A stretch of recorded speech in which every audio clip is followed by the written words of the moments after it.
object instead of subject. The genuine human way of interaction is human to human, subject to subject. One person broadcasts a message, a feeling, or an expression, and the other person receives, open-minded, not judgmental, empathic, that is.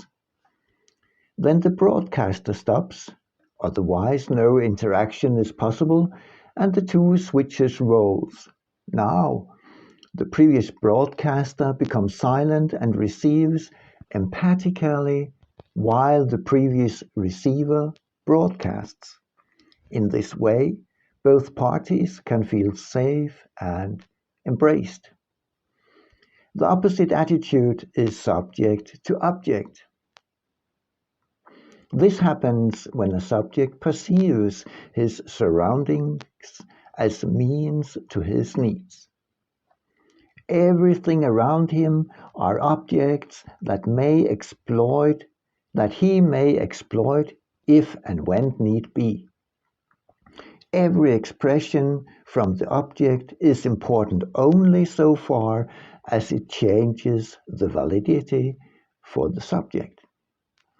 This boils down to three options each time such a subject, a person, meets an object. Can it be eaten? Can it hurt me? Is it insignificant? Or can I benefit from it? Do I have to fight or run? Or do I simply walk indifferently along? Thus I grew up as an object, as a cogwheel in my mother's ongoing struggle to get closer to her father, to become worthy of his love. For me as an object, the feelings I grew up with were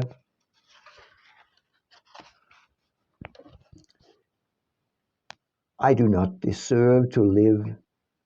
I'm not worthy of love. This life is wrong. And what have you.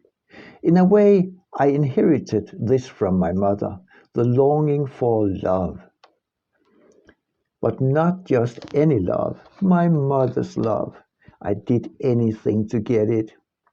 Whilst my mother did all she could to serve her own needs, and my grandfather, did he ever feel the limitless, all-caring love from his parents? Hardly. My mother developed different chronic diseases and had her kidneys partially removed during several surgeries. The last 15 years of her life, she lived more or less on coffee with lots of milk and sugar, tobacco and morphine.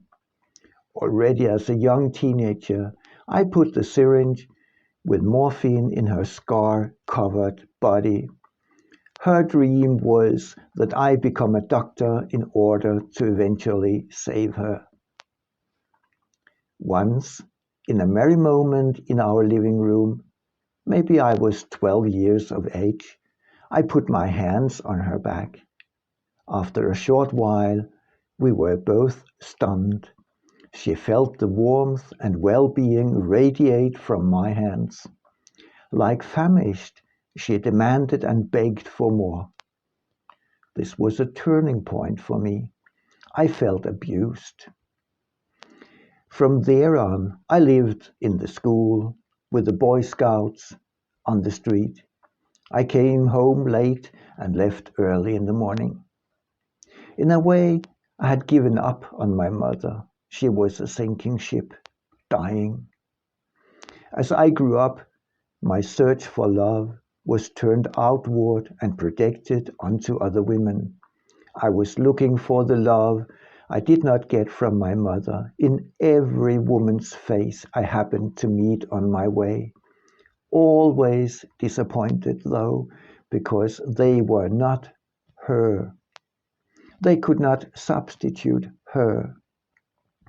My mother died at the age of 47 with rising body temperature to the point where her circulatory system collapsed. Just days before, she happened to talk to her father, and something important was exchanged between them, it seems. At least after this time, my grandfather, who lived to his 99th year, by the way, became more human. When visited at the nursing home years later, he was empathic and even playful with his grandchildren. So maybe, in a way, this last conversation helped them break the circle. My mother also called me 3 days before she passed, and I declined. Man, do I regret.